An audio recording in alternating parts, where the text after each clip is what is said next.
Good evening, ladies and gentlemen, citizens, residents, visitors, and welcome back to the Krayvenstown streaming complex on this Sunday, the 9th of June 2019. And if it is your first time here, a very warm welcome to the Krayven channel. And whether you have been here before or you've just arrived, welcome to Story Sunday. How the devil are you, our Sunday streaming citizen Tootsaka? How you doing? For some reason, the whole intro image reminds me of a StarCraft 2 campaign, and it's strangely comforting. Well, that is encouraging. That is nice. I'm glad that the sort of slightly dystopian sci-fi vibe I have going on with that definitely not randomly used art gives that sort of vibe. Curiously enough, you mentioned hey Chinta, I'm looking forward to reading that. My current interface, my version 1 interface, someone else, a resident or I think a visitor, someone who just came by and mentioned in chat one day, was just like, liking your UI because it's unique. I made it myself. I repurposed it from an app I've been working on in my spare time. And I was like, well, while it's not, the app's not live to the world, this professionally made UI will do great for Twitch. And they were like, hey, I really like your interface. It's got this whole StarCraft 2 vibe. It's just very random. Maybe I've got this running thing going through my head to bring it in that's also in StarCraft 2. Because I've never personally played. I've seen StarCraft 2 being played. Looks kind of cool. I like my RTS games and that. But it's not something I've had the pleasure of myself. Citizen Jinta. Legend has it, Krayven once saw women going to the bathroom in pairs. Thus he was confused when he got kicked out for going in a watermelon. That took me a second. And I would assume, I'm taking the assumption that these fruit items are hollowed out. Otherwise, if they're not hollowed out, they're not going to really hold much of any excretion, liquid, solid, or otherwise. It's just going to run all over them and make a messier hands and ruin the fruit. But under said assumption that these foodstuffs are cavernous on the inside, watermelon would probably hold a bladder's worth of urine, or the majority of a healthy dump, whereas a pear, what's a pear gonna hold? You know, if that's all you pee would fill up a pear, you either just were severely dehydrated. I guess you have a natural connection to the whole StarCraft 2 franchise. Maybe I do. I think I would. It's curious that as a real diehard sci-fi nerd of Blizzard's various properties, I think the StarCraft one is the one I've done the least. I spent a lot of time in WoW back in, well, they're calling it Classic now. It's been re-released and it's fully back up. I actually watched a little bit of a video of one of it and I was surprised it wasn't sort of polished and slightly better. It literally does look how it used to be. But I was doing that back when that was current, so I don't need to play Classics. I've done my time in Classic because it was just called Vanilla then, or just at the beginning it was just called World of Warcraft, and that was good. But I did loads of World of Warcraft. I did what else have they put out? I should know this better. What else is it? But Warcraft, StarCraft, and do they do Overwatch? Blizzard Overwatch? Hearthstone? I played Hearthstone. Anyway, of the Blizzard.net's various properties, yeah, the most science fiction-y one, and it's an RTS as well, is the one that's received the least amount of attention and love from me, which is curious. Of course, Diablo, or Diablo 1 and 2. We'll just kind of ignore number 3. Yeah, that was the hype. I'm just, oh god, I just hadn't even thought of this until right now. I am now suddenly a little bit concerned about Baldur's Gate 3 because the hype around Diablo 3 was fucking real. And then the rollout, I don't know, I think it's probably quite good to play now. They polished it, but the rollout, the real money auction house, the overall, everything was just not that great. And the gameplay was fine, it was okay. Graphic looked very pretty, it played pretty much like Diablo. But yeah, Diablo 3 is not so well remembered. A lot of people put it down and didn't come back to it. And Baldur's Gate 3, with Larian at the helm, I'm quietly confident, but I was like super hyped, but now I'm like, Oh shit, don't let it be another Diablo 3. Random fact, the average Jinta, Krayvenstown's legit official primary fact machine. Random fact: the average mammal, an average mammal of more than 8 pounds urinates for 21 seconds each time they befoul the water. Really, there's an average of that. Puts a whole new spin on that So Solid Crew song, doesn't it? I got 21 seconds to go. I got 21 seconds to flow. That's great. I love that song, and well, I love that fact. How much that ties into that song. I'll never hear it the same way again. Wonder what happened to So Solid Crew. I love the campaign to StarCraft 2. It's just at the heart of the Swarm is really dumb. Other than that, it's really good stuff. Yeah, it seemed like a pretty solid game. A lot of people liked it. And spoilers, Baldur's Gate 3 was going to be for mobile. Oh, don't even joke. Jinta. After what happened with the official sequel of Dungeon Keeper Mobile, which was an absolute disgrace, that was an absolutely solid cancerous turd dumped on a masterpiece of a game series. And resident his marker, hello, hi, happy Sunday to you, mate. Dude Sark says, I never played any Diablo game until I decided to play Diablo 3. It's not a good intro. To be honest, I think you'd probably have given it a much fairer shake if you didn't have the Diablo 1, especially the Diablo 2, because Diablo 2 is a masterpiece. Now, I'm actually not a big one for the Diablo style kill and loot games. I've done them. I've done my stint at them. I did a chunk of Diablo 2, which I never actually finished. I finished Torchlight. I remember when the first Torchlight came out, and I had a good stab at that. Did the main campaign. It was fine, but I find they get a bit repetitive, really. Give me the story stuff, give me the Baldur's Gates and Icewind Dales and Pillars of Eternity and stuff like that. Played very many hours Diablo 2. I have to admit, if Diablo 2 made that genre, that everything is like a Diablo-like game. Whenever your game or your thing is being referred to as other games are being referred to as like that, Souls-like. Dark Souls came along, and then there's loads of Souls-like-esque or Metroidvania stuff like that. That means you're sort of on it. How's the background music levels for you folks? You doing okay? It's good. Right, well, we're giving folks, those of you who come in, welcome. Nice little random conversation, sidetracky tangents. I do like all of those. Actually, I'm put it down in my ears a little bit down in my ears. Rattle through a few of the bits. Now we've had chance for the citizenry and the visitors and the residents of Krayvenstown to come in and find your seats to Story Sunday. I'll go through a few little bits quickly of updates, announcements, little bits and pieces like that. I'll do this again tomorrow, but for the start of the streaming week. But firstly, we have a schedule graphic. If you haven't already and you're in Krayvenstown, our full Discord, the full Krayvenstown itself, which I will link right here. Don't miss your chance. Go and check out the Mayor's Forum, the Mayor's Podium in City Hall, the first district, if you haven't already. As I'm quite proud, it took me about a week longer than I intended, just wrapping it up and tweaking it and so on. But we have a schedule, and I actually hit my start time as I wanted to, more or less, today, about 2 or 3 minutes late, but it's getting better and better from here on out, from tomorrow onwards, or to be honest, today, because I managed it today, but just as a little proper dress rehearsal for next week onwards, from the week starting June 10th, I will be starting as best I can on the dot. I've got to get used to it, but on the dot, 7 p.m. On the same usual days, Sunday, Monday, Tuesday, Thursday, and Monday, Tuesday, Thursday, Sunday. I start the week on Monday, the Mellow Out Monday. And that's there, and I've put this graphic, and it very much ties in with the overlay that we've got going on at the moment and all that kind of good stuff. And I'm pretty happy with it, and a number of you have gone on and put some encouraging little emoji responses to it, more than I expected to actually get. And it seems like it's gone down well. I'm happy with how it looks, the style, and all of that. So that's in there. That's the first main thing. Second, speaking of the Discord itself, of Krayvenstown itself, there's been some slight changes in the crafty area, the sneaky, but the crafting, our district for your projects and your crafts and your personal passions. Firstly, it is no longer called the Industry Yards, it is the Artisans Plaza. The Industry Yards was a very heavy name.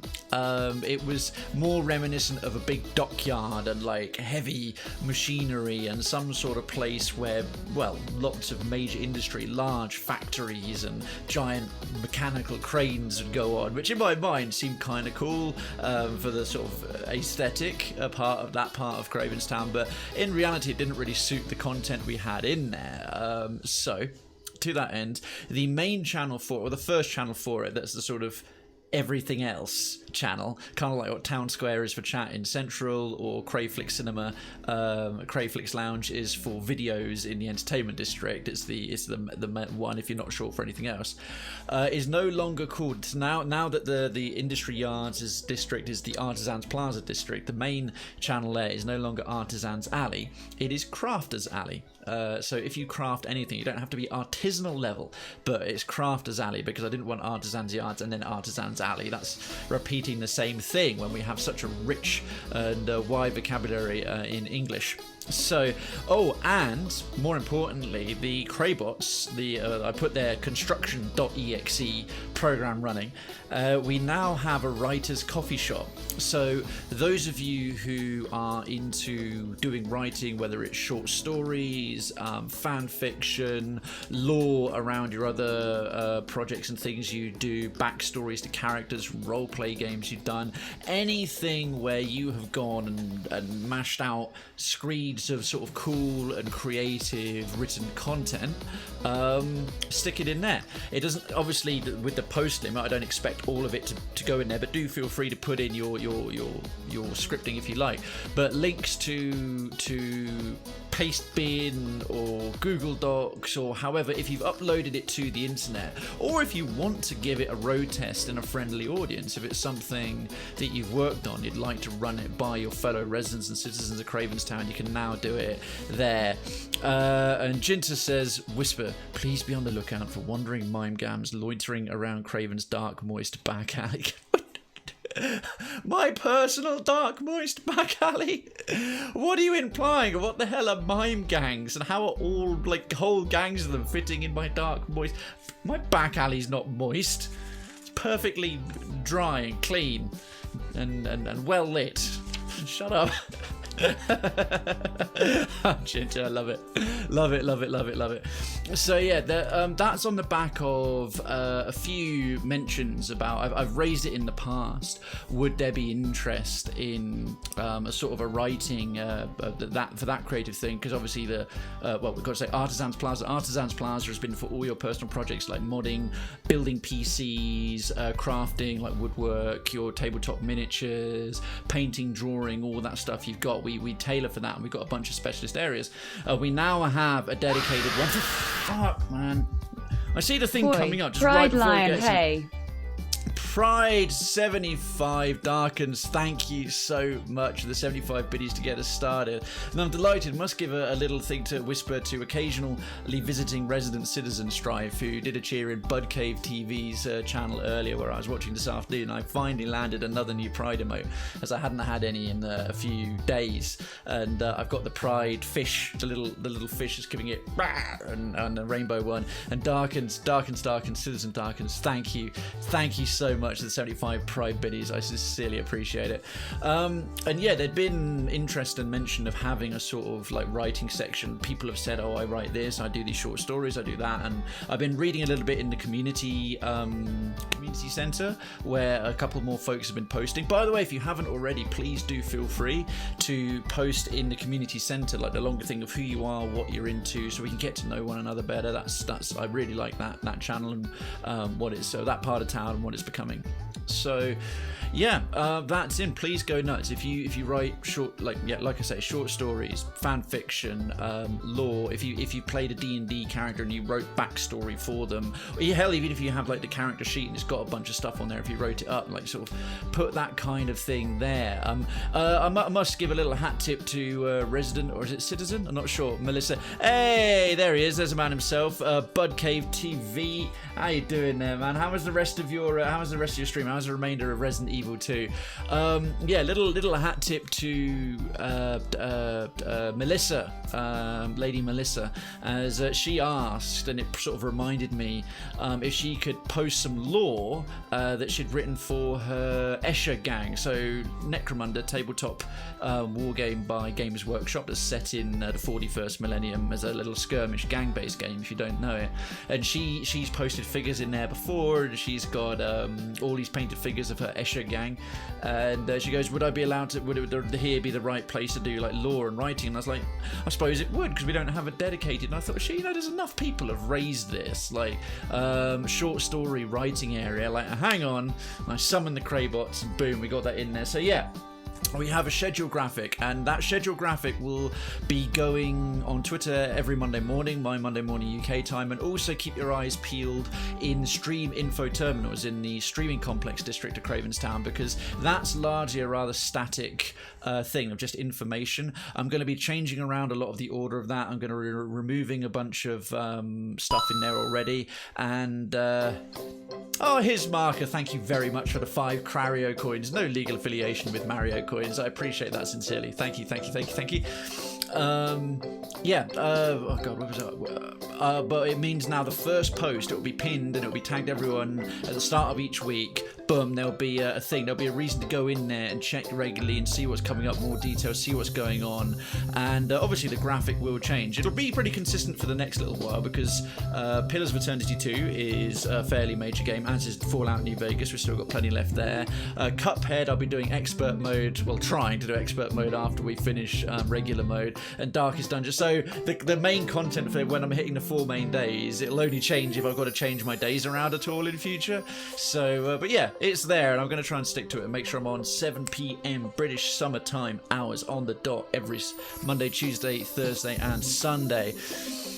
And let me see, it was fun. Really loving Resident Evil 2. Yes, Bud is doing the Resident Evil 2 remaster, the really very impressive how remasters should be done version of it, over on Bud Cave TV at the moment. What is that badge? Oh, FFZ supporter. I've almost never seen that anywhere. Getting that schedule worked out is huge. Yeah, because I've about the Darkens has started a hunt, folks. Exclamation mark hunt in the chat. Exclamation mark hunt. Let's crack on with it. Jinta, random fact: the first cat video, just beyond what? Oh, cat video in the world. It's credited to Thomas Edison. Well, that probably means Tesla did it and he stole it. And shows 2 cats boxing in a tiny ring. The second video was filmed in 1894, which makes cat videos older than cheeseburgers. I like that little detail on the end there, Jinta. Nice one. And to Bud, yeah, the schedule. Now, about the schedule, as I posted on the Twitter, if you didn't already see the tweet, the doing it this way has, as I think was, well, I feel and I know it was a good decision. Because when I first started my first official stream with a schedule and a thing, and I'm like, right, I'm actually going to do this streaming lark at the end of April last year, I was originally like, yeah, I'm going to have it right these days, and I'm going to go on at this time, and the time would always fluctuate. I work from, and the reason being is I work for myself, I work from home, and my whole life is generally quite flexible. One of the few perks, because people think, oh, self-employed, oh, that's great, all this other stuff. No, trust me, it's not as much as it's cracked up to be half the time. But I've gotten very used to governing my own hours within reason, especially when I'm freelancing and doing gigging rather than opposed to on-site work for clients and all that. Short version, my lifestyle and the habits I was into, my sleep pattern and everything I do did not suit a set start. And trying to, how did we do? Ah, nice one. The 3 of us ended up with profit. Beautiful work, folks. Taking down those plated dust vipers. Yeah. I tried to do a start time, and that was initial and official. And all that happened was I was just getting a bit frustrated each time I didn't. I'd try and be within a window, but I decided, you know what, within a 2-hour window or a 90-minute window, as long as it's more or less evening time on these days, you're good. Stick with your days, get your themes down and nail your days. And after a year, in fact, just over 13 months, I feel that the natural progression is it gotten to the point like I'm already for a while. Like, I know I hit this. I really enjoy doing it. I know I can hit the days. I'll be consistent. I've had real life gets in the way, and that's why I started putting themes for the other days: Wednesday, Friday, Saturday. So I wasn't just like bumping days around. Like, all right, well, we don't have a tryout Tuesday this week. We're gonna have a whatever Wednesday instead, and we'll do that. But for the last little while now, life has been relatively stable day to day, and I've been able to hit the things. And then it sort of dawned on me, you know what? The last sort of month and a half, couple of months, we've been having some good momentum and some good numbers, and we've had some sort of like lots of views, and the 1 year anniversary was fantastic. I was like, right, if I want to build on that, and Krayven Darkens has challenged me to a duel, so if I want to build on that kind of thing and keep that going, I need to tighten up when I'm on, so you folks know, because you flatter me and honour me with coming by and making these streams part of your entertainment and part of your the entertainment you ingest, along with all this wonderful choice of Netflix and Amazon Prime and Hulu and Adult Swim, all these different sources of this golden age of on-demand entertainment. And then there's a live show, almost like old TV. Oh, yay! The mayor, yeah. So, but doing it that way has felt like a natural progression. I've proved to myself I can really hit the days, and I can be consistent with this. And then now it's sort of like, all right, you've got some consistency going on. Can you inject some structure to your day-to-day life with Twitch? Because it's just whenever I want, all over the place, which is causing me to have a very bad sleep pattern for months and months and months and months. I'm like, right, you know what? Rather than like, oh, well, I work when I want, so I'll start when I want, or start within this rather wide window of time. It's, you know what, make it this, and make a routine of it. It's 4 nights a week you can do it. So yeah, and I sort of say this and make a point of this and have gone into some detail, because those of you who are also streamers yourselves and maybe also deal with shitty sleep patterns and a bit of anxiety and trying to hit your days, or not, if you're a bit more sort of random or a bit more when you can attitude, that's okay. I think build towards it, prove you can do it step by step. I found that was health. 1 year anniversary is repetitive. Very true. I've only had the one so far, but yeah, from here on out, it's just going to be a trite retreading of what we did last April. April just been, and I'm suffering from a sinus infection, so I'll show myself out. Oh, Jinta. Yes, the last little bits, and then we'll get on to reading some stories. The other updates. On the back of doing the schedule graphic, now that's sort of done, and just from here on out, just require tweaks and changes whenever I've got a change in content on the main days or I'm doing different days. The emotes. Now, I know literally everyone I know who's a streamer friend who has multiple slots open has already got theirs filled, and I should just make kind of get some temporary ones filling them. I really should, but on the back end, and I haven't yet, and I apologise. Those of you who keeping me still floating enough to have all the slots, citizenships to have all the slots open, I do sincerely appreciate it. Operation Declutter, since I've been helping out in the family home, has just swallowed most of my streaming development time, or a huge chunk of my free time, of which stream development is a large part. But I have been working on the new legit emote, and I'm really getting there now. I just got it's based on me, the hair and a few more details. It's so close. And regarding the legit pride, and I want to do a rainbow version, as I'm close enough, I'm going to try and get that hammered out as soon as humanly possible, and then do a pride version of that, because it is a much better version of legit than the one we currently have. I don't just want to put a sort of quick a quick rainbow gradient over the one we've already got, because I'm going to be taking that one away soon and making it Krayvenstown Discord only. Also, cool, last little bit of updates about the stream and the content and the stuff you guys have access to. I've been looking, racking my brains for ages, since for about bit badge sets and bit badge ideas, ever since they were released to affiliates as well as partners. Previously, having custom bit badges was only a partner thing, and affiliates had them for a little while. And yeah, everything that I was trying to think of something that suited the Krayvenstown, because everything else, like town flags and legit and our slogan and our Discord, we have a very unique and very comprehensive theme here that isn't in most other channels. I find at least the theme taken to the degree that we all take here, even like citizens, residents and stuff. Well, as you all know, as you're already all familiar. So I wanted to keep the badges along that kind of theme, but at the same time the simple practical realities of limiting them, these tiny 18 by 18, they're even smaller than the emote size space you get for designing and working. So trying to work with that limited, you couldn't get crazy detail. It has to be neat, it has to be clear, it has to be something like how the flags have proved to be a real sort of success in clarity, and also being able to do sets of them in different colours and stuff quite easily.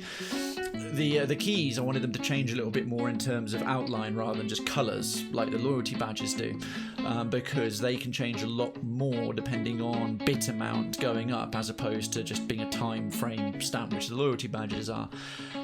Anyhow, I'm quite happy to say, and I say it now, we're both fully revitalised after Duel. Excellent. I have settled on keys, and I'm quite proud of this idea, because firstly I was thinking there was paws and there were drink cans and there were treasures and gems, and I looked up bit badge sets trying to get some inspiration, see what other people have done, see what works and is clear, what doesn't work so well and is cluttered and over detailed, and I saw all these repeated themes and repeated ideas and some really good ones, and I was like, could I do this, could I do that? I don't know. Hey Titanium, how you doing? But yes, keys hit everything, and I'm delighted with it, because firstly, town concept. The first thing people get is like the key, their residency. If you join Krayvenstown, you become a resident, you get a key to your home, and also it runs with the key to the city. So it's like everyone's just like getting this little unlock. It's like everyone who does bits has got actual like a personalized key as a resident of a town, and it was really nice. And yeah, it ties in like, hey, you donated something to the treasury, you get like a key to the city.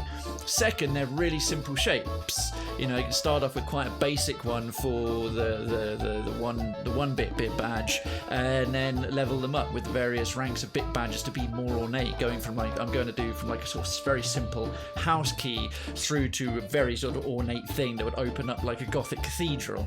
And you can even take them to the extreme if we ever get to the point where we've got the million plus badges with cross keys on a shield, because that's like how my old school used to be, Wanted CV junior school, and all that kind of stuff. And it just fitted. Second, I looked up keys, bit badges. No one on the goddamn internet has them, so it's a completely original idea. And it makes sense, because honestly, outside of context, keys, who gives a shit? People want paws, or they want like animal paws, or skulls, or like cool gamer related things. Keys exist in games, but really a set of keys, that's your bit badge, makes very little sense for anyone else, which is good, because it hopefully means that it won't get stolen. I can make a unique thing, and or if it does, it will get taken by very few people, because there's streamers who just rip off other streamers like emotes and arts and a tenner penny, especially if you're a bigger partner and stuff like that. But the fact that hey Dex, how you doing? And good evening, Dexter Anarchy, Citizen Dexter Anarchy. How's your Sunday? And Titanium, how's yours? Catch me up. What have you been up to? Dex, I think I saw you streaming earlier. Was it Final Fantasy 6? Something like that? Thought I clocked it, but I was busy. Was that yesterday? One of the two, anyway. I saw it over the week. Oh, of course. No, wait. I came in and got on my soapbox. You're still at a soapbox. You're still on it. You're still on it. I think it was today, because I popped by yesterday and laid some truth bombs around a topic. So. But yeah, I'm really quite happy with that. I will be trying to finish up the first legit emote. I want to get the subs emotes, the citizens emotes done first, or at least the new legit one, and then yeah, incoming bit badges. So right, that and then sort of in conclusion, the so updates. We've got a new schedule graphic that's going to be released every Monday morning.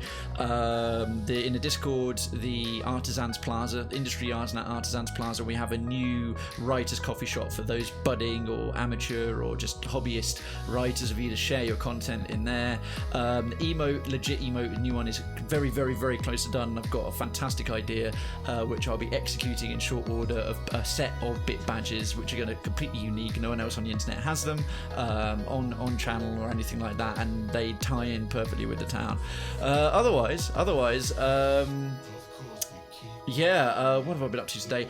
Very nice. I had the best part of the day, the afternoon, but late morning and early afternoon, helping out on an allotment. My family has allotment, and while I've been helping out here, I went over because it was such a nice day. It was after the rain. It wasn't too hot. Did some manual labour and donkey work, and it's nice that it's not in full nature. I mean, these are very prepared and sort of manicured areas for growing vegetables and flowers and fruits and stuff. But a good sort of 3.5 hours. Mainly cutting and pruning and chopping.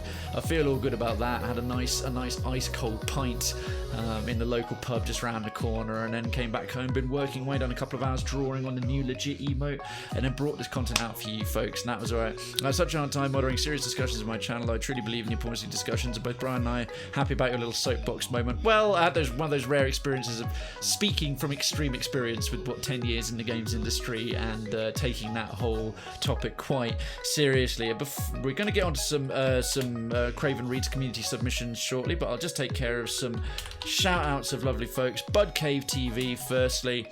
If you're not already, go and check him out. He was in here earlier. I'm assuming perhaps Mr. Bud, you are lurking, but if he's not, no worries. Still go and follow him anyway.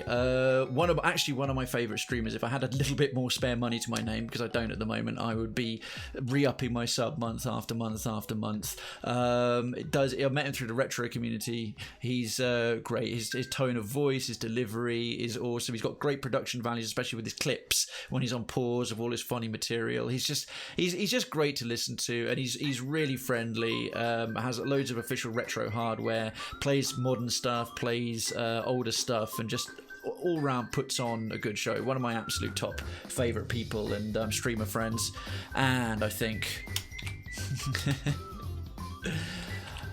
suppose we'll because I kind of like her.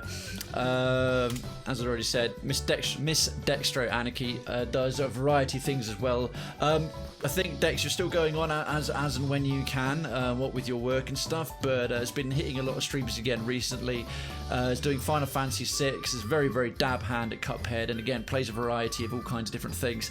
And yeah, also I met through Retro Block Party, doing Cuphead on retro, what was DGDS back then, but very nice person, and yeah, just has a nice show. It's a nice place to go ahead and do.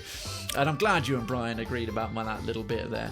Okay, well, with all that done, I think we'll wrap the warm-up there, because that's about 35 minutes. As usual, my Sunday one goes a tad longer. We've got some what I thought was only going to be like one submission maybe, and instead right at the last minute we got like quite a shitload.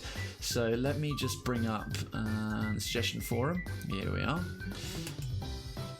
Okay, so the first one, this is from Duncan Florence. It's somewhat a different story, but quite interesting. It's about Today I Learned, and that's a different channel. Instead of Today I Fucked Up, it's like learning something quite quick. Oh, it's not really...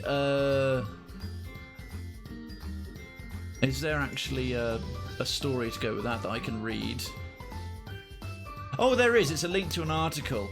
Yes, so it's Today I Learned that underneath the streets of Beijing, there are over 1 million people who live in nuclear bunkers. Wow. All right, well, firstly, I'm going to drop this in the chat. This is actually sort of an article link, but there it is through Reddit. That I didn't know. I mean, I thought like maybe Underground City, because there was tons of that in Japan as well, like huge things in the stations. So... is this okay? So it's a quick little article, and so starting off with a picture of a young woman in Beijing. Chan, 23, sits in her bed in her room in the Nongying atomic shelter in the district of Weigongkun. Many young people leave their lives in the countryside and move to Beijing to pursue a better life. So, 1 million people live in these underground nuclear bunkers beneath the streets of Beijing. People live in an underground universe constructed during the Cold War era, so like the late 60s and 70s. So in the late 60s and 70s, anticipating the devastation of Boombot, thank you so much for the host, the delightful Boombot coming in, dropping that manual host. How you doing? Happy Sunday, mate. Happy Sunday. Welcome on in. We just got started with the community submissions reading part. Chairman Mao directed Chinese cities to construct apartments with bomb shelters capable of withstanding the blast of a nuclear bomb. In Beijing alone, roughly 10,000 bunkers were promptly constructed. China doesn't do construction by half, seemingly. But when China opened its door to the broader world in the early 80s, Beijing's Defense Department seized the opportunity to lease the shelters to private landlords eager to profit from converting the erstwhile fallout hideaways into tiny residential units. Now, when night falls, more than 1 million people, mostly migrant workers and students from rural areas, vanish from Beijing's bustling streets into the underground universe little known to the world above. Well, more than 1 million people is roughly what, like 0.1% of Beijing's population? I don't know. Fascinated by the phenomenon, Italian photographer Antonio Facilongo arrived in Beijing to document it in December 2015. Although the bunkers are not hard to find, they are located in virtually all parts of the city. Getting access proved to be difficult. It seemed everywhere Facilongo went, a neighbourhood security guard would turn him away, citing a law barring foreigners from entering such nuclear refuges. Dismayed, he submitted an official request to the local government, which was rejected. Finally, Facilongo slipped by when guards were off-site for lunch. Oh, he's brave. But even after Facilongo attained access, he found many residents wary and, in some cases, embarrassed of being photographed. And he says, I met around 150 people and only 50 gave me permission to photograph them. Facilongo says some of them are afraid because they told their families back home they have good jobs and are living in good apartments. And the living conditions in the bunkers are indeed harsh. Although they were built with electricity, plumbing, and a sewage system in order to shelter people for months in wartime or in nuclear fallout situation, the lack of proper ventilation makes the air stagnant and mouldy. Residents share kitchens and restrooms that are often cramped and unsanitary. Oh Lord. Local laws require a minimal living space of 4 square meters, 43 square feet per tenant, which in many cases go ignored. One of Facilongo's photographs pictures 4-year-old Jingjiang, who lives with her grandmother, father and younger brother in a room so tiny that only a bed can fit. Their home is next to a larger space used as a parking lot for motorbikes. And apparently this is one of the poorest places I went to, Facilongo says. In 2010, grappling with issues of landlord neglect and safety hazards, Beijing prohibited nuclear shelters and other storage spaces for residential use, but the clean-up efforts have been difficult and fruitless thus far. The main reason? The bunker residents have nowhere to go. Over the past few decades, Beijing has witnessed skyrocketing housing prices. On average, 1 square metre, 10.8 square feet of residential real estate costs $5,820, making it the world's 3rd most expensive city to live in. I didn't know that. I figured like Tokyo maybe, but wow. Your good citizen Boombot, I am well. I've had, just take a little pause there, I've had a very nice afternoon, been gardening, digging, got some great updates for the community, been drawing this afternoon. I got the new schedule graphic for the channel and my set going live time starting from this coming week at a set time rather than just a set day done, and all round feeling pretty productive, pretty good. I've had a good Sunday. How about, what have you been up to? Can you turn the background, sorry, darkens, turn it down or turn it up? Let me just check what the actual meter is saying in down. Yes, absolutely. Oh, that's the wrong one. Okay, hopefully that's a little better for you. Yeah, I still never quite gauge it. I need another little piece. Okay, millions have migrated, so $5,820, making it the world's 3rd most expensive city to live in. Millions have nonetheless migrated from rural areas to the capital in search of better opportunities. But hukou, an outdated household registration system, ties an individual's welfare benefits to their places of origin. With limited access to public, affordable housing, nuclear bunkers are one of the few feasible options for migrant workers. Facilongo says a small unit can go for as little as $40 a month, and a larger dormitory-style rooms capable of housing as many as 10 people can be afforded for as little as $20 a month. Many of the residents are aspiring youth who believe that underground dwelling is just a transitional phase of their life until they gain the financial means for a room with windows and sunlight. Wow. Another phenomenon of recent years has been organisations converting empty shelters into community centres. Facilongo has encountered spaces transformed into a dining room, a billiard room, a karaoke bar, and a calligraphy school. These centres provide residents living in Beijing's concrete jungle an opportunity to mingle across societal classes that are otherwise somewhat rigid and imposing. Or, as Facilongo puts it, the bunkers have become a unifying force in a society where both poor and rich find homes. Well, that's a nice note to end it on. That article I just read there is actually from the National Geographic, but it was linked in Reddit on Today I Learned, so it's a bit different, but thank you very much, Duncan, for submitting that. I thought that was really interesting. Boobot, you're watching E3 on YouTube. I thought it's the preliminary, it's the pre-releases. There's been announcements on E3 since Sunday that rather, well, frankly, not especially interesting looking Star Wars game. The gameplay that was shown on Saturday, I watched a tiny bit of that, but it just looked like Star Wars meets Uncharted. Wasn't too bothered. But the official launch of E3 is Tuesday, yeah. Okay, next one. ProRevenge, the next... wow, 1, 2, 3, 4, 5 are from Darkens. We've got a couple of ProRevenge, I Don't Work Here, and 2 I Don't Work Here Lady, and 1 Malicious Compliance. So let's crack on with these. So this ProRevenge posted a day ago, already got 6,700 upvotes. Scum of a man hires my unit to do a job. Afterwards refused to pay us. So I helped ruin him. Okay. And by user Fred King 1313. And it's a longer one, but long by Reddit standards isn't actually all that long. This is a bit long because I have to give context to everything. Please bear with the explanation. Of course, I love reading all these. A good meaty one to read. Get our teeth into it. You ready, folks? Are you sitting comfortably? Then I shall begin. A few things.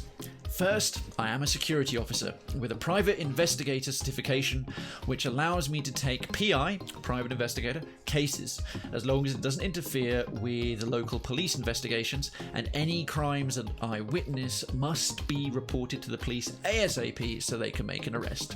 Okay. PI cases come from a few sources. We're sometimes contracted by local police to do what's referred to as spotter work, where we are brought on active wide area investigations to do recon work and look but not interact with anything that might be involved with the case. Basically, we're just an extra pair of eyes. Or the local police will mix us in a surveillance operation, and we could follow low-profile individuals and report their day-to-day activities. These are completely confidential. Then there are client contracts. This is where corporate clients contract our company's personal investigations unit to investigate their employees' day-to-day activities while on the job, to see if there is some hint that an employee is committing a crime, and to report if there is reasonable proof that an employee is breaking the law on company time. The job is to gather evidence to prove guilt or innocence. These aren't confidential, but we usually sign a non-disclosure agreement. Finally, there are personal contracts. When a person wants to hire a private investigator to do a job, it's usually something along the lines of a husband or a wife suspects the spouse is cheating on them and wants some kind of proofs. These are the ones that often crop up in certain movies. Or someone is looking for a relative or lost family and is trying to reconnect with them. There is no disclosure agreement, and it's up to the client to draw up a disclosure agreement. Most don't, but we keep quiet as a professional courtesy. Okay, now that the job description is done, let me tell you what happened. About 3 years ago, I had been hired to do a personal contract. The client, a rich, sleazy snob, was apparently stupidly rich. He hired my unit. When I say my unit, I mean a unit I work with, a 5-man team. He believed his wife was cheating on him with other people, and he wanted proof of this so he could start his divorce process with solid evidence. He contracted us in a 6-month contract and was to pay the company X dollars upon completion. Hi, XDHR. I haven't necessarily seen you in here before.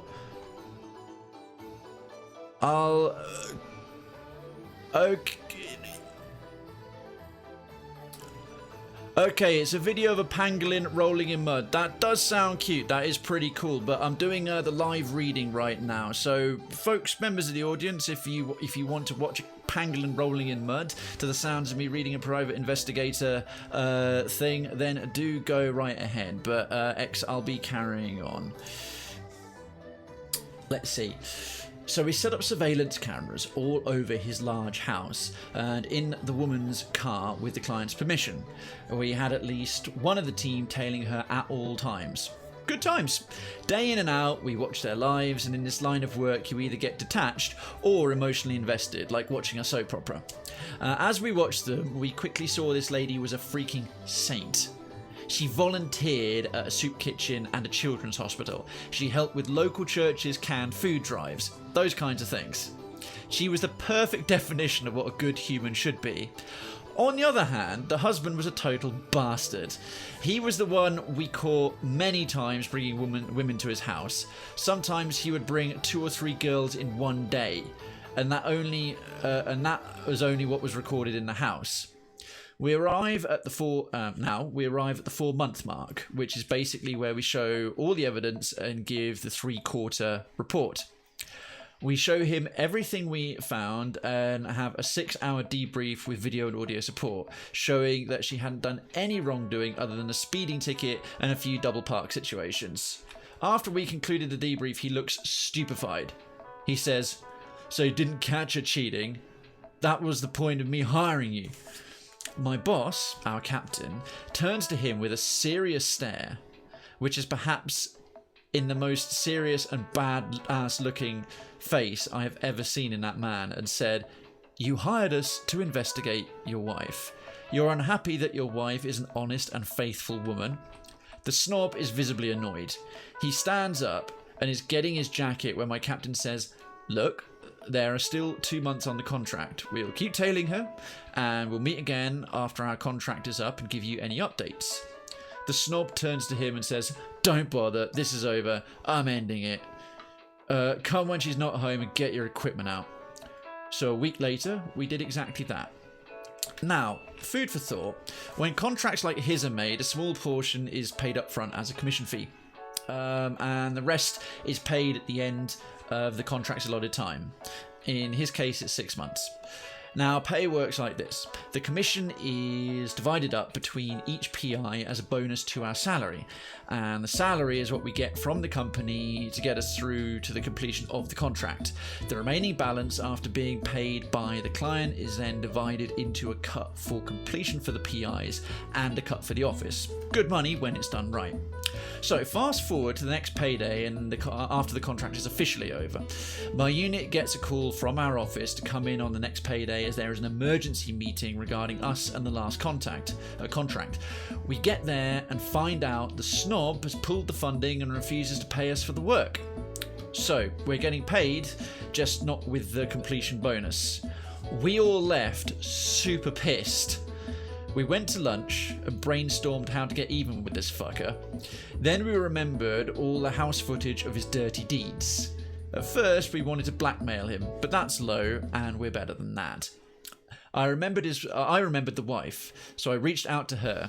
I set a date to sit down and explain everything to her. I showed her the videos. She cried for a good half hour. Well, that's sad. I think I broke her whole world. It was gut-wrenching. I then advised her to get a lawyer and proceeded to give her all the collected evidence and my business card. Hey, Cammy.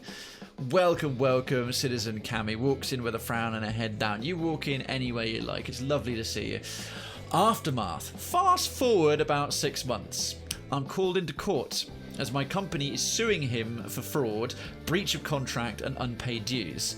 My company wins the case easily, as his lawyer's argument was that we failed to deliver the result he wanted.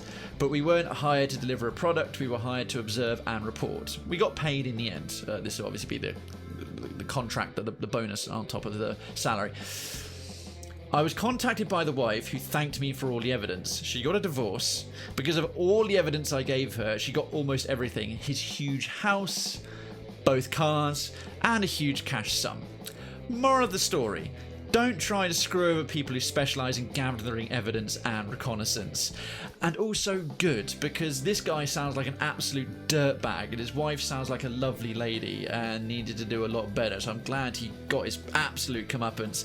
Cammy looks at Krayven and stares, a tear rolls down her face. She stares at him and runs up and asks silently for a hug. Cammy, hugs. Many hugs. You don't have to say why, or whatever you like, or you can if you want. But all the hugs, Sunday hugs, warm British Sunday roast hugs to you, my lovely.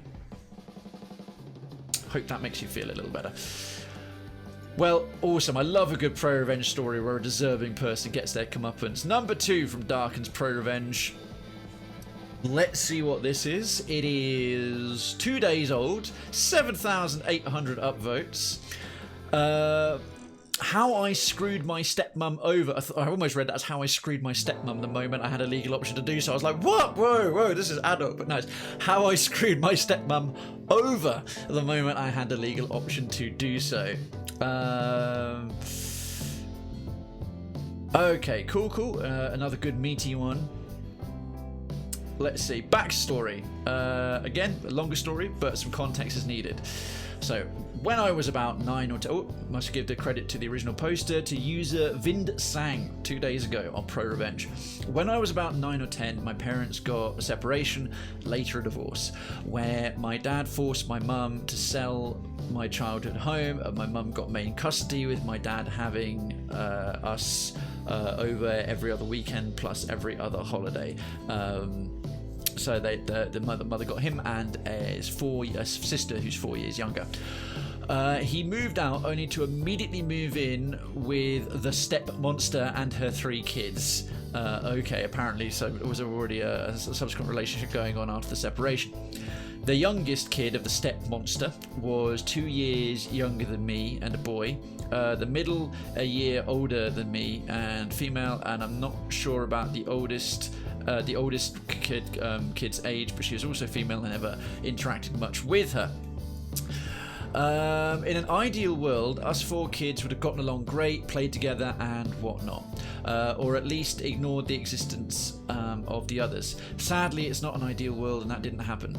My sister got along with them just fine, I didn't. Maybe it was my then still undiagnosed Asperger's syndrome, maybe it was me not instantly going, yay, new family, but the step-siblings didn't like me. They started bullying me. My little sister joined in because she adored her new step-family and she was just 7 at the time.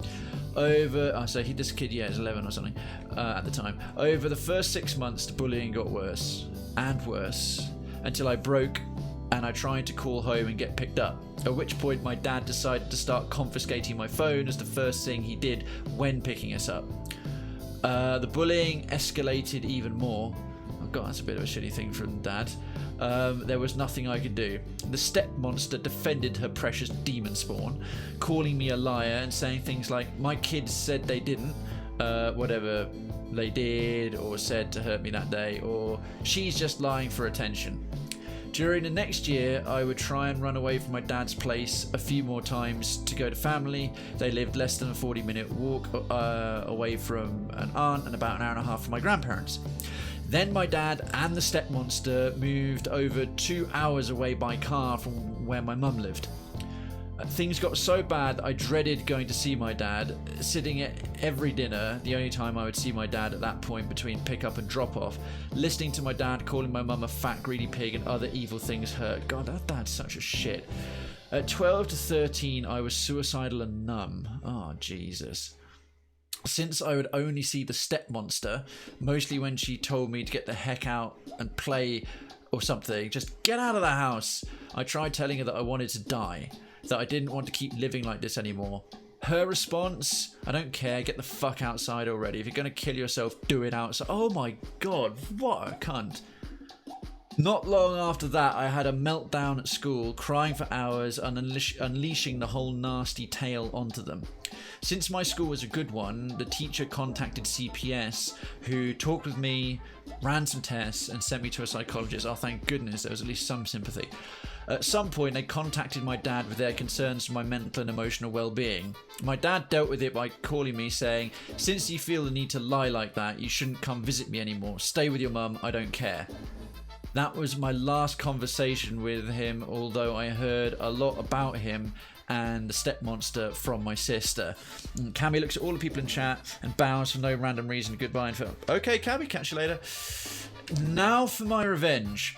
10 years or so later, so age 21 to 23, I get a phone call from my dad's sister, so the aunt, about him passing away, a car accident. And a funeral. I went and met the step monster again, obviously widowed now, and my half brother for the first time. Oh, so the mum and the dad and the stepmom have had a kid since then. During the funeral and following wake, she proceeds to insult me, my mum, and the rest of dad's family. Then she starts complaining about how his name is on everything they had together, and how is she going to keep the house? It was paid down, but taxes and whatnot now. She's never worked a day in her life and such a thing, which is where my revenge comes to play. See, in my country, the children of the deceased have a right to claim a minimum of $115,000 each if there is that much money or value in goods left behind and there is no will stating otherwise. Normally, this claim comes after the deceased spouse also dies or when they try to sell the property worth the money, whichever comes first. Normally.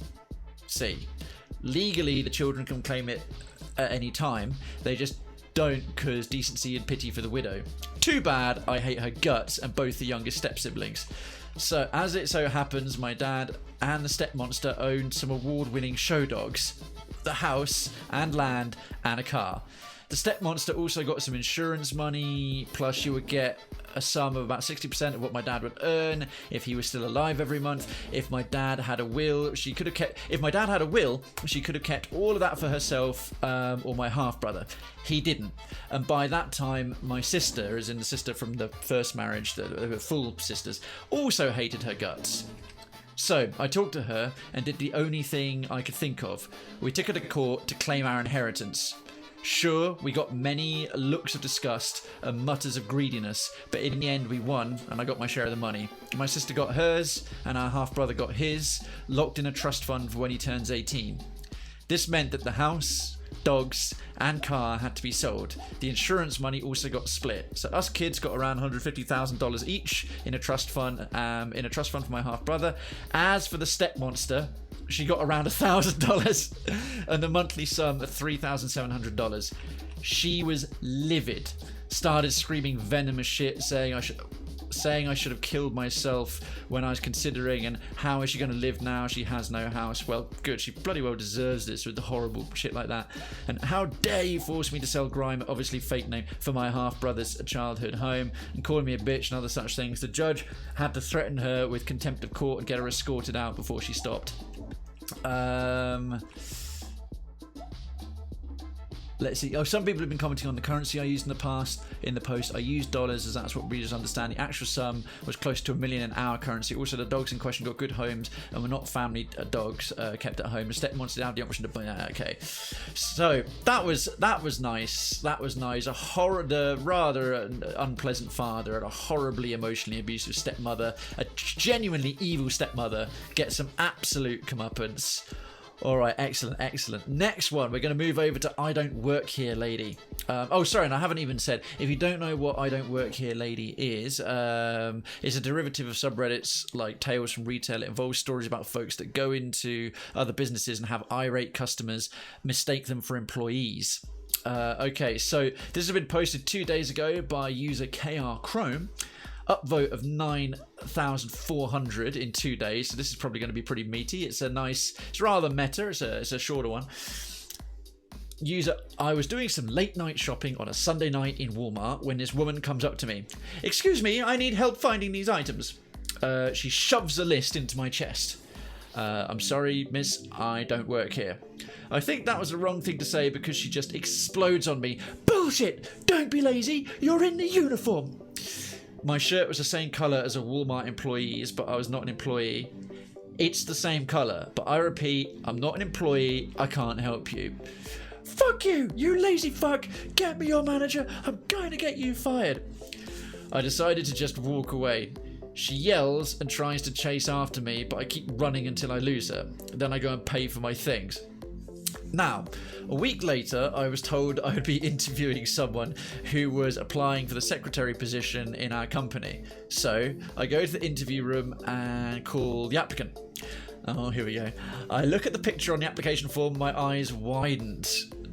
It was the same woman who harassed me in the Walmart. Of course it was. Oh, now this was too perfect. She came in, saw me, gasps. Take a seat, please, I say, and she sits down, looking pale.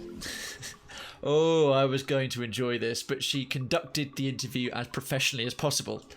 I was going to enjoy this, but I conducted the interview as professionally as possible. I made it very painful for her. Yeah, I'm totally professional.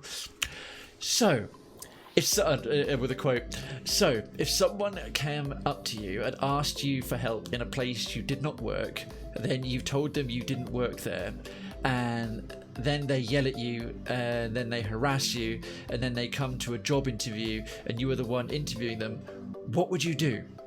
Would you give them a job? She did not get the job, and I got some payback. Nice. Basically, if someone says, I don't actually work at a place, let it go. And don't be abusive to people in retail, period. I mean, you can get angry if you're being like badly treated by call centres and stuff like that to a point of being direct. But don't yell at people who work at your local Tesco or Walmart or Costco or Sainsbury's, whatever. Okie dokie. Next one. Again from IDontWorkHereLady. It's I don't work here and I'm not a security guard. It's had 1,600 upvotes in 3 days from user Clay Basler. This is my first story that I've made public. I'm sorry if sometimes it does not start to make sense. And okay, it's grammatically a little bit of a tricky thing. I was a traffic cadet at an event at the city's train station. So what I'm wearing is blue pants with 2 reflective stripes, a vest with our designation, VK, for traffic cadets in German, a beret, tie, and black steel cap shoes. God, that uniform and then German is instantly making me think of the man in the High Castle, which is not ideal. Hey, Citizen Duncan, how you doing, mate? How you doing? A very nice National Geographic story to start off the reading part of Story Sunday today, man. Thanks for that. So the cast is okay. This is one of the ones written in a sort of play style dialogue. The cast: VK is the user, EL is supervisor, S is an actual security guard, K is Karen, and M is the manager. The real story: it was noon around midday. My supervisor called me by radio and said that I have a 45-minute break. Another traffic cadet replaced my position and I went to a grocery store. I went to the bread department and took a small bun. Karen joined the game.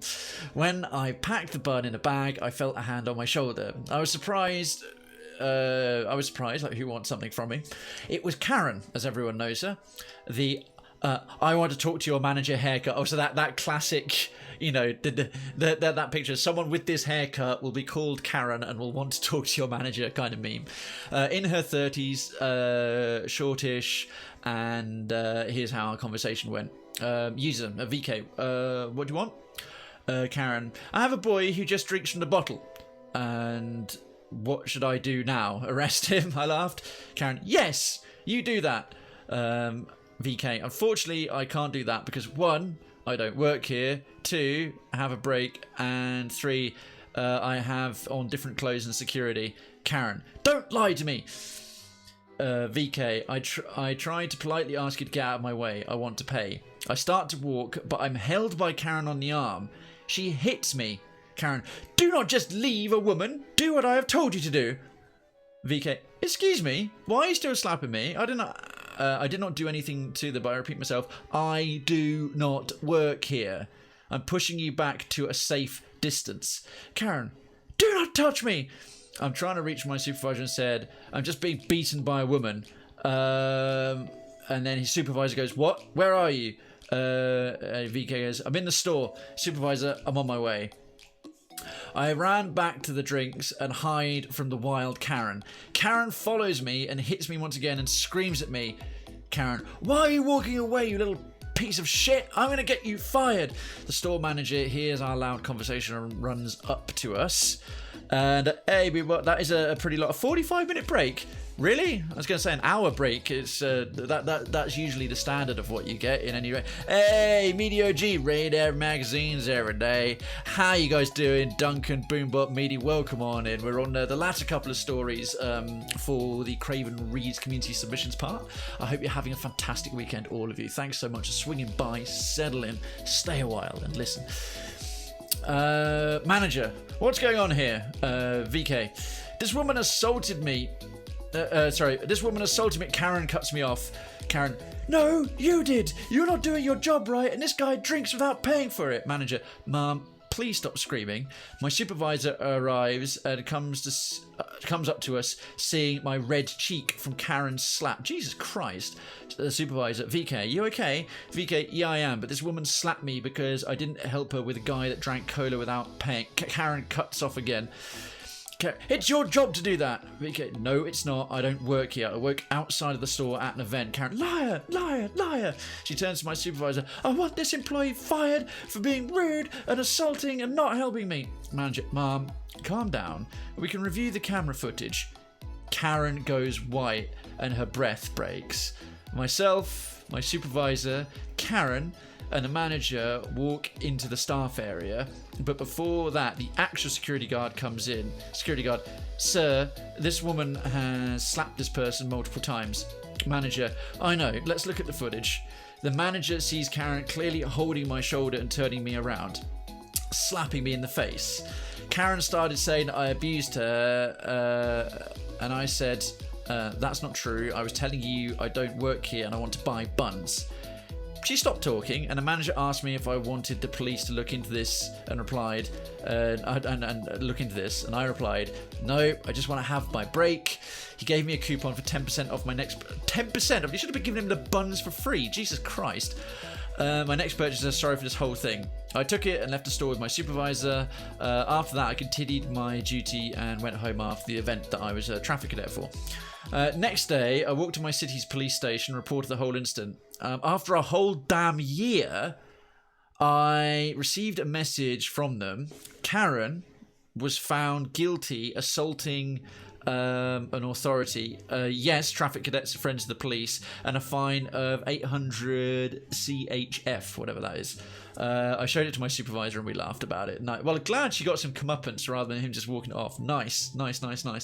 Okay, and the last one, we've got a good bit of good old malicious compliance. Okay, so this is also the fifth and final entry from Darkens for this week.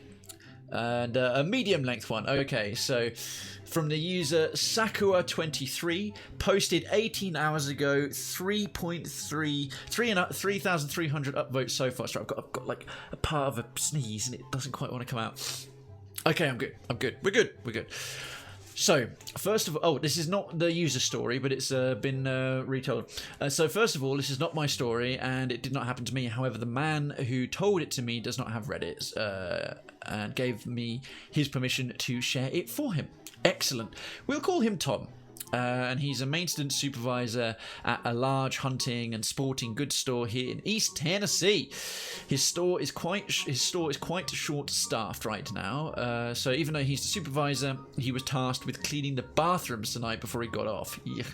The store was so busy tonight, being a Saturday and all, he literally had to wait 35 minutes for the woman's bathroom to clear before he could clean and stock it. The women were complaining to his superiors about the bathroom getting dirty and understocked, but they also wouldn't stop pushing past him to use it for that entire 35-minute period. Jesus. Finally, it was empty. He entered the restroom and blocked the door with his cleaning cart and then got to work wiping off surfaces, cleaning the counters and mirrors, you know the drill. He had noticed that none of the stalls had toilet paper at that point, and he was saving that for last. While he was cleaning, a woman, who I'll call bitch, started knocking on the door and demanding he let her use the bathroom. I'll transcribe the conversation as he told me. Keep in mind that apparently the entire conversation is tapping her foot impatiently and putting her hand on her hip as if she's a child, just being a bit cunty. Tom, I'm sorry, Mom. The restroom is closed for cleaning temporarily, but I'll be done here very shortly. Bitch. Well, I need to go now, so please get out. Tom, well, Mom, the restroom is so dirty that it doesn't meet our standards and I have to stock it. It is currently out of bitch, interrupting him. I don't care about your job. That's not my business. You can worry about your job later. You'll be here all night. I need to use the restroom. Tom, Mom, I just need to grab something real quick and I'll be done in just 1 minute. He then steps outside the bathroom to go around the corner and grab the toilet paper from the maintenance closet located right next to the restrooms. He would have been absent from the bathroom for a total of 10 seconds. When he exits the closet, he sees that she's pushing his car out of the way. Bitch, I'm using the bathroom. I'll be done in a minute, then you can do your job. So instead of informing her that there was no toilet paper, he leaned against the wall and waited patiently for the reaction. After about 5 minutes or so, he finally could hear the woman timidly calling, "Sir," from the bathroom. He barely pushes the door ajar and says, "Yes, Mum." There's no toilet paper in here." "Yes, Mum, that's what I was trying to tell you. That's the one thing I had left to do." He ended up having to hand a roll of toilet paper to the next woman to walk in so bitch could get some. He told me the feeling of validation he felt when he left made his entire shitty night better. Excellent. Hey, Citizen Effects, guess who's back? Back again. Effect is back. Tell your friends. Welcome back. And Duncan, having a pretty good weekend. How's yours? Mine is solid, man. It's pretty good. It is pretty good. Right.